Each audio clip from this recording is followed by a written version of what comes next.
भारत की धरती इतनी पवित्र है कि इसमें कई दिव्य संतों और महापुरुषों ने जन्म लिया है, जिसके बारे में आप जानकर चकित रह जाएंगे।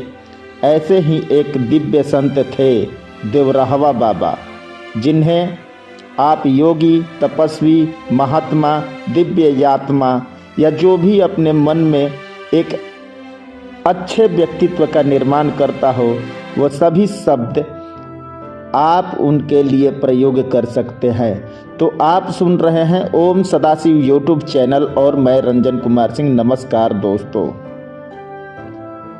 इस यूट्यूब चैनल के माध्यम से आज आपको विस्तार से देवराहवा बाबा का एक जीवन परिचय मिलेगा। सहज, सरल और सदा जीवन जीने वाले देवराहवा बाबा अपने भक्तों से बिना कुछ पूछे उनके मन की सारी बातें जान लेते थे। आप या चमत्कार करें या फिर उनकी साधना शक्ति कहें।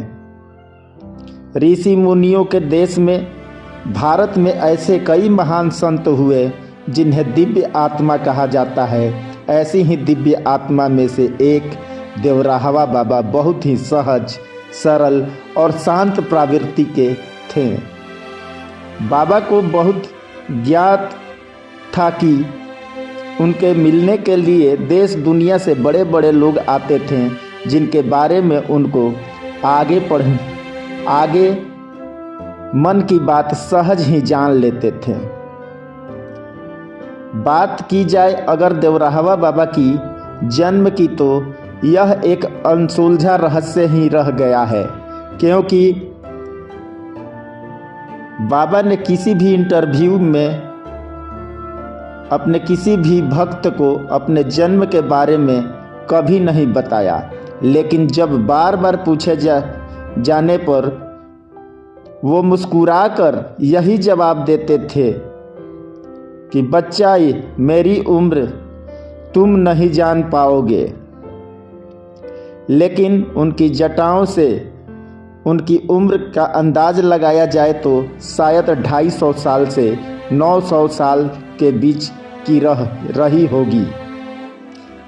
आप यह बात सुनकर चौंक जाएंगे कि कोई इंसान इतने वर्षों तक कैसे जी सकता है। लेकिन यही प्रश्न जब उनके भक्त उनसे पूछते थे, वे जवाब देते थे कि बेटा, सब साष्टांग योग और खेचरी मुद्रा का कमाल है। और इसमें एक हैरान कर देने वाली बड़ी बात यह है कि वो कभी भोजन नहीं करते थे। वे जमुना का पानी पीते थे और दूध, शहद और श्रीफल के रस का सेवन करते थे। तो आपके मन में एक सवाल उठ रहा होगा कि क्या बाबा को भूख नहीं लगती थी? तो वो इस प्रश्न का उत्तर कई वैज्ञानिकों के अध्ययन में मिलता है। एक अध्ययन के अनुसार यदि कोई व्यक्ति ब्रह्मांड की ऊर्जा से शरीर के लिए आवश्यक एनर्जी प्राप्त कर ले तो उसे भूख नहीं लगती है। साथ ही अगर कोई व्यक्ति ध्यान क्रिया, योग क्रिया, हठ योग क्रिया और संतुलित जीवन को अपना तो अधिक आयु तक जी सकता है। हालांकि अध्ययन के अनुसार तीनों चीज़ों का एक साथ होना आवश्यक है। बाबा न ही कभी धरती पर लेटे हैं, हमेशा एक लकड़ी के मचान में रहते थे जो धरती के 12 फीट ऊंचाई पर होता था, और उसी पर बाबा का योग साधना किया करते थे। सुबह स्नान करके ही बाबा मचान से नीचे आते थे। जब कभी उनसे कोई भक्त मिलने जाता था तो वे वहीं से अपने चरण को उस भक्त के सिर पर छुआ देते थे। जिस भक्त को ऐसे आशीर्वाद मिलता था, उसके सौभाग्य का उदय हो जाता था। इन्हीं सब हैरान कर देने वाली बातों में से एक बात और जोड़ी दीजिए कि वो कभी कपड़ा नहीं पहनते थे, चाहे जितनी ठंडी हो या चाहे जितनी गर्मी हो, हमेशा बाघ की छाल को लपेटे रहते थे। यह तो सिर्फ भक्तों द्वारा देखी गई घटना है, लेकिन इससे पहले कई सैकड़ों वर्ष उन्होंने हिमालय में तपस्या की, जिसका कोई अनुमान नहीं है। बाबा देवराहवा बाबा की सिद्धियां, जिसके कारण वो कहीं भी पल भर में आ जा सकते थे। उनके भक्तों द्वारा कहा जाता था कि बाबा एक साथ दो अलग अलग जगहों पर उपस्थित हो सकते थे। बाबा को कई सिद्धियां प्राप्त थी, जो इस प्रकार है, जिसमें से एक सिद्धि पानी में बिना सांस के रहने की, दूसरी जंगली जानवरों की भाषा समझ लेने की। यह भाषा समझकर खतरनाक जंगली जानवरों पर अपनी काबू में या फिर अपनी बस में कर लेते थे। तीसरी खेचरी मुद्रा में वे उनको महारथ हासिल थी, जिसके कारण बाबा आवागमन करते थे। हालांकि बाबा को किसी ने आते जाते नहीं देखा। खेचरी मुद्रा से ही बाबा अपनी भूख या उम्र पर नियंत्रण करते थे। देवराहवा बाबा के अनुयायी के अनुसार देवराहवा बाबा को दिव्य दृष्टि की सिद्धियां प्राप्त थी। बाबा बिना कुछ कहे सुने ही अपने भक्तों की समस्याओं और उनके मन की बात जान लेते थे। उनकी याददाश्त इतनी अच्छी थी कि दशकों बाद भी किसी व्यक्ति से मिलने आने के बाद उसे पहचान लेते थे। बाबा हठ योग की 10 मुद्राओं में पारंगत थे, साथ ही ध्यान योग, नाद योग, लय योग, प्राणायाम, त्राटक, ध्यान, धारणा, समाधि आदि पद्धतियाँ का भरपूर ज्ञान था, जिससे बड़े बड़े विद्वान उनके योग ज्ञान के सामने नतमस्तक हो जाते थे। उन्होंने अपने निवास स्थान उत्तर प्रदेश का देवरिया जिला को चुना और अपने जीवन के अंत समय में वे मथुरा में यमुना नदी के किनारे रहे। बाबा उत्तर प्रदेश के देवरिया जिला में सलेमपुर तहसील के माइल गांव में स्थित सरजू नदी के किनारे मचान में निवास करते थे। भगवान राम के भक्त थे। देवराहवा बाबा के मुख से हमेशा राम नाम निकलता था। बाबा भक्तों को राम मंत्र की दीक्षा दिया करते थे। उनका कहना था कि एक लकड़ी हृदय को मानो, दूसरा राम नाम पहचानो। राम नाम नित उर पे मारो, ब्रह्मा दिखे संशय न जानो। देवराहवा बाबा प्रभु श्री राम और कृष्ण को एक मानते थे और भक्तों को कष्टों से मुक्ति के लिए कृष्ण मंत्र दिया करते थे।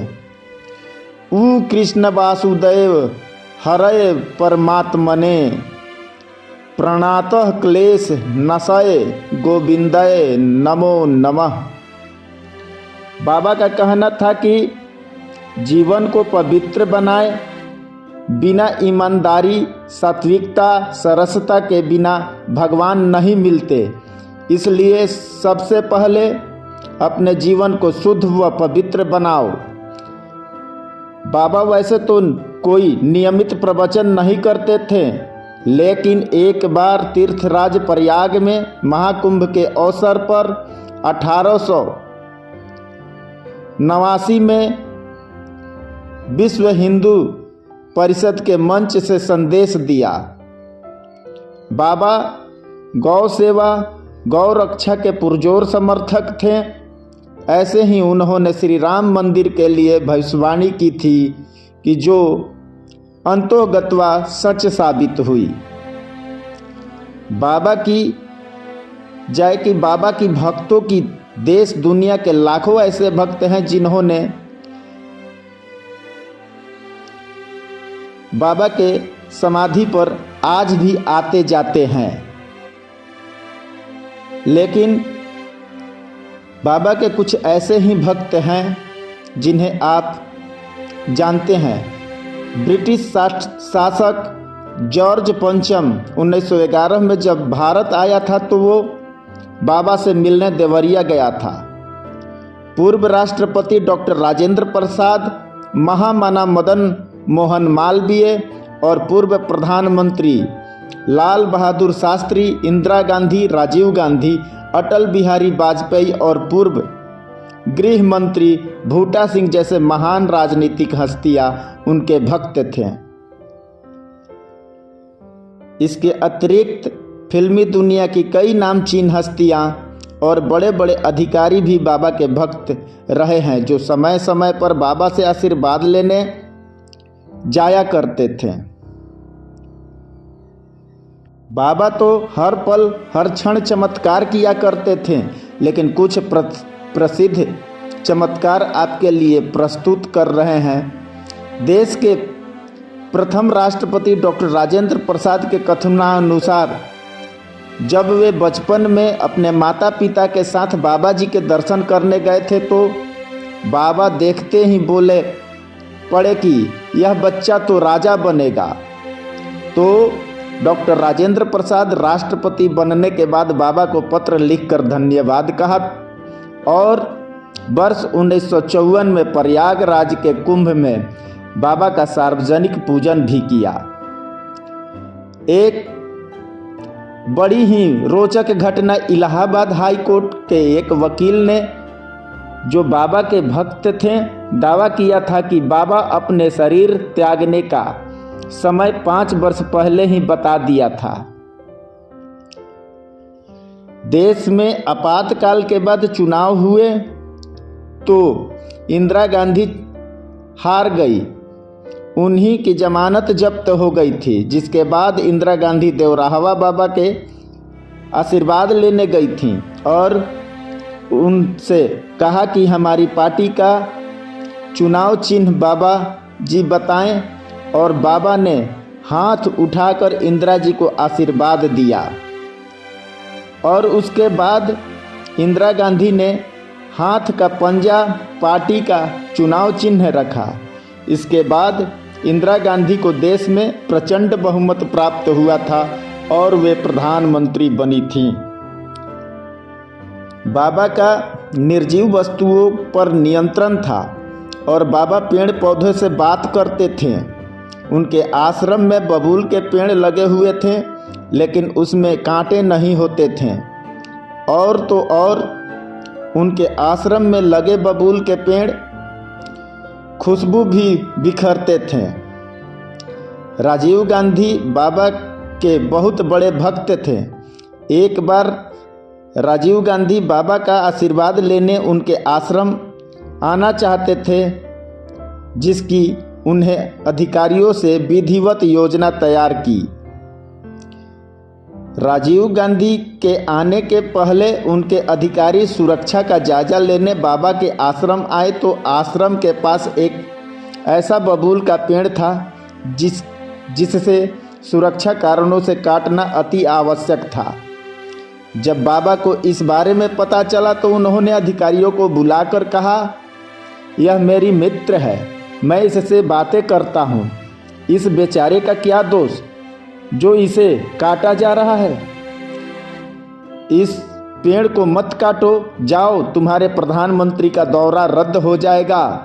और यह कहने की कुछ ही देर बाद ही वहां मौजूद अधिकारियों को सूचना प्राप्त हुई कि प्रधानमंत्री राजीव गांधी का दौरा रद्द हो गया। उसके बाद सारे अधिकारी बाबा को प्रणाम करके वापस चले गए। बाबा का प्रसाद देने का तरीका बहुत ही अचंभित कर देने वाला था। जब भी कोई भक्त बाबा से प्रसाद की मांग करता तो बाबा अपने मचान पर बैठे बैठे ही मचान की खाली जगह पर हाथ रख देते थे। तो कुछ देर बाद बाबा की मुट्ठी में मिठाइयाँ, फल, मेवा आदि अपने आप ही आ जाया करती थी, जिससे बाबा अपने भक्तों में इस मिठाइयाँ को बांट देते थे। बाबा अपने शारीरिक जीवन के अंतिम दिनों में मथुरा चले गए थे और अंत समय तक वहीं निवास करते रहे। भक्त बताते हैं कि संवत 2047 की योगिनी एकादशी यानी 19 जून सन 90 मंगलवार के दिन अचानक प्राकृतिक ने अपना स्वभाव बदलना शुरू कर दिया। पशु पक्षी व्याकुल होकर तरह तरह की आवाज़ें करने लगे। आसमान में काले बादल कुछ इस प्रकार से छा गए कि दिन में ही रात हो गई और जोरदार बारिश होने लगी। क्योंकि अब समय आ गया था कि एक महान योगी और तपस्वी की इस मृत्यु लोक से विदा लेकर अपने परमात्मा में लीन हो जाए। और उसी समय योगी राज परमहंस देवराहवा बाबा ने जल समाधि ले ली। बाबा ने भले ही अपने शरीर का त्याग कर दिया हो, परंतु यह ध्यान रहे कि ऐसे महान तपस्वी अमर होते हैं जो कभी अपने भक्तों को छोड़कर नहीं जाते हैं। वे अपने भक्तों पर अपनी दया दृष्टि हमेशा बनाए रखते हैं, क्योंकि उनके जल समाधि लेने के बाद भी कई भक्तों को बाबा की अनुभूति हुई है। धन्यवाद दोस्तों। जानकारी अच्छी लगी हो तो लाइक करें, सब्सक्राइब करें और बेल आइकन दबा दें ताकि आने वाली वीडियो की सूचना आपको समय पर प्राप्त हो।